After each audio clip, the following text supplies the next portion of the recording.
Y esta tarde saludo a Eduardo Higuera, analista político. Muy buena tarde, Eduardo, ¿cómo estás? Hola Dan, mucho gusto de estar aquí contigo y con tu audiencia. Gracias por la invitación. Al contrario, gracias por estar con nosotros. ¿Y ante qué estamos? Austeridad del gobierno federal. Desde el 2018 se anunció una austeridad, pensiones de expresidentes, cierre de residencia oficial, venta de aviones, viajes en aviones comerciales. ¿Estamos ante una estrategia política o ante un verdadero ahorro del gobierno federal? Realmente había un derroche, teníamos una burocracia extremadamente cara y ahora ya pues opera en los mínimos y no nos cuesta mucho. ¿Ante qué estamos? Bueno, me gustaría mucho decirte que es lo segundo, que es un verdadero combate al derroche, a la corrupción. Sin duda había muchas cosas que se podían corregir cuando empezó este sexenio. Sin embargo, la opacidad, este afán de no mostrar los Ujú. números, de decir que estamos haciendo las cosas correctamente, pero no demostrarlo, no nos permite decir si se está haciendo o no se está haciendo.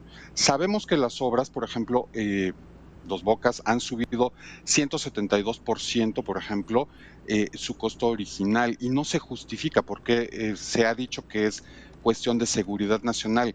En realidad no sabemos si eso es lo que ha sucedido porque subieron los precios, subieron los costos, la guerra de Ucrania nos afectó, o si hay grandes fugas de corrupción. Si a eso le sumas muchas cosas como la cuestión de que esta austeridad, por decirlo así, le ha pegado sobre todo a los funcionarios públicos y a las instituciones que no le gustan a López Obrador o que no le parecen correctas para poder mantener popularidad y un voto seguro y comprometido como la ciencia, como las artes, etcétera, etcétera, y todos los fideicomisos y todas las cosas que se han deshecho, pues lo más probable es que si el ganso tiene plumas, hace cuac y tiene patas de ganso, sea un ganso. Es decir, que no tenemos un verdadero combate a la corrupción, no tenemos una verdadera austeridad, sino, como tú bien dijiste, solamente un discurso político que ha servido para golpear a los contrincantes y para mantener una ilusión de un gobierno que está cambiando las cosas.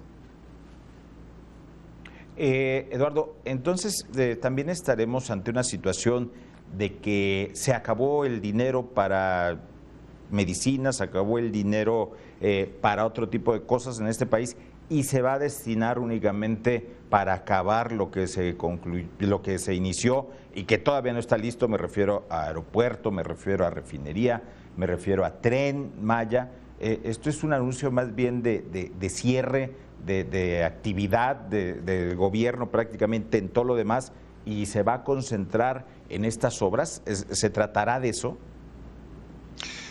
Desde mi punto de vista, en realidad es una estrategia electoral anticipada. Si, como bien tú señalas, se empieza a cerrar todo esto y empieza a no haber medicinas en serio, si empieza a no haber atención, si empieza nada más a priorizarse las grandes obras eh, emblemáticas de este gobierno, bueno, pues entonces, ¿qué va a pasar? Que cuando se expanda este dinero, porque no todo se va a ir a eso, este dinero a más becas, a más programas supuestamente sociales, pero en realidad que son clientelares, ¿qué va a suceder? Van a tratar de provocar un gran voto cautivo para el 2024 y ganar con holgura. Esto porque a pesar de que tenemos una pésima oposición que no ha sabido construir bien su discurso y no ha sabido enfrentar adecuadamente de manera propositiva al gobierno de López Obrador, se sabe perfectamente que la gente se está dando cuenta que las cosas no suceden. Entonces, ¿cuál es la solución? Bueno, el viejo PRI la tenía, el nuevo PRI color guinda llamado Morena lo está aplicando.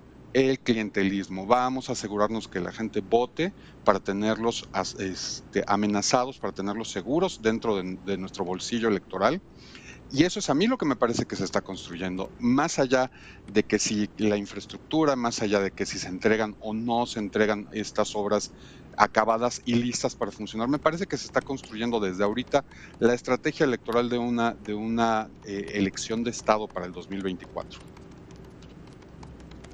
Ahora, hemos logrado saber qué nos ha dejado de verdadero ahorro, por ejemplo, un cierre de residencia oficial de Los Pinos.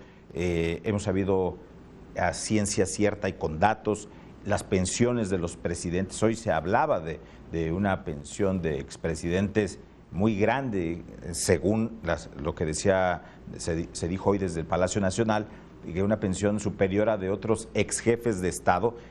Tenemos los datos certeros de estos ahorros. Mira, sí se tienen porque se sabía en el momento en el que se cerraron y se utilizaron políticamente. Uh-huh.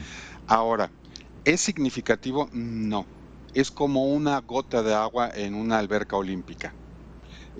Si tú puedes, por ejemplo, ya ni siquiera nos vayamos con las pensiones de los expresidentes, si tú logras que los 11 consejeros del INE y todos los consejeros de todos los institutos electorales locales de los soples reduzcan su sueldo o lo establezcan de acuerdo con lo que pide López Obrador por debajo de la línea de lo que gana el presidente, en realidad esos son 50, 100 millones al año contra las decenas de miles de millones de pesos que está costando más el Tren Maya, Dos Bocas, etcétera, etcétera.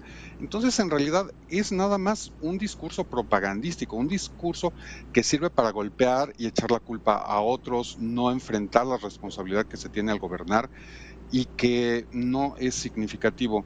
Yo creo que todos, analistas, medios, sociedad civil, tenemos que empezar a dejar de llevarnos a donde quiere el discurso de la mañanera, el discurso de López Obrador, y empezar a analizar las cosas. En realidad, ¿cuánto estamos ahorrando? En realidad, esto es importante.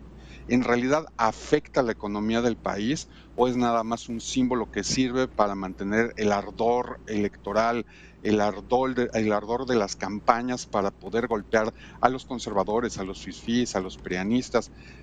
Y que son los malos, porque nosotros, los del gobierno, los que portamos los chalecos color guinda, somos los buenos que estamos evitando todo esto. Y así de paso evitamos que miren los números grandes de pérdidas de Pemex, los números grandes de pérdidas de CFE, los números de los gastos que se hacen en campañas ilegales, que nadie sabe de dónde salen, por ejemplo, como sucedió con la revocación de mandato.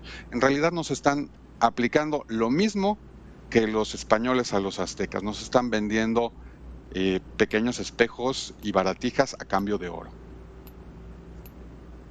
¿Qué será de este plan de pobreza franciscana para los próximos meses? Se va a anunciar, porque no, en realidad tenemos una frase con intención mercadológica, yo así lo veo, pero no sabemos a qué se refiere con pobreza franciscana, no sabemos de qué se trata y cuánto le va a repercutir al gobierno y a la población, o al pueblo, ahora que está tan de moda decir que las cosas son para el pueblo.